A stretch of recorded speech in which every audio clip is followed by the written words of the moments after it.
Hello, and welcome to Chapter 6 of the Test Modeler 101 series.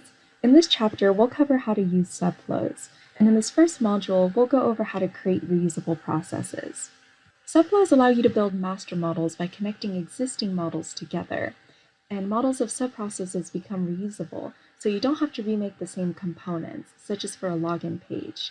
And once a system component has been modeled, the test logic and data is reused, reducing the manual effort and enabling scalability. For this module, we'll be creating an end-to-end model, and the only prerequisite is to have at least 2 models created.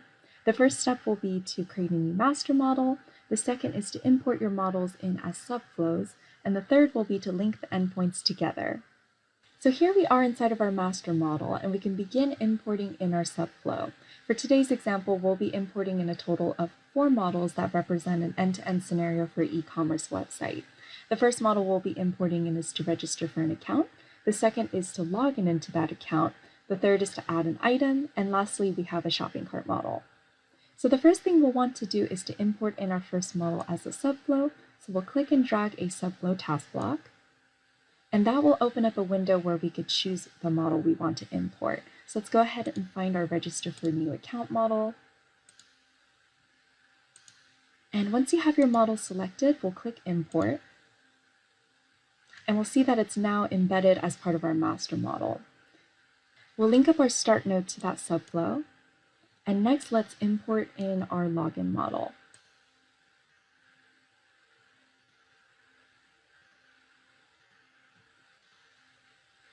Now this time, when we connect our register new account to our login model, it's going to ask us which end node we want to connect.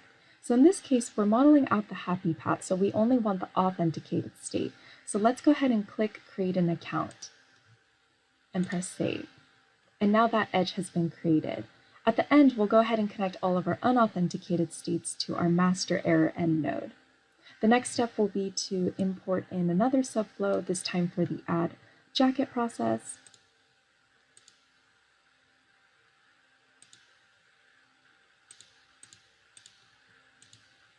And once again, when we link up the login to the add jacket, we only want the authenticated path.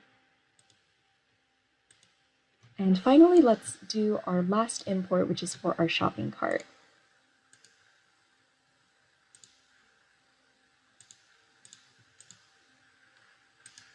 Now this time when we link the add jacket to the shopping cart, it's not going to ask us which end node we want to connect to because there's only an authenticated state for that model.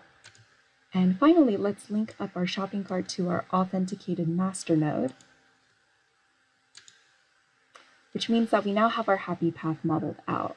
And let's go ahead and connect the error nodes up to the error master node as well.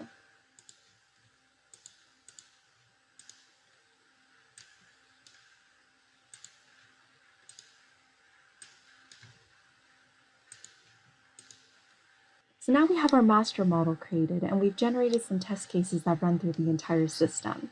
So if we open up one of our subflows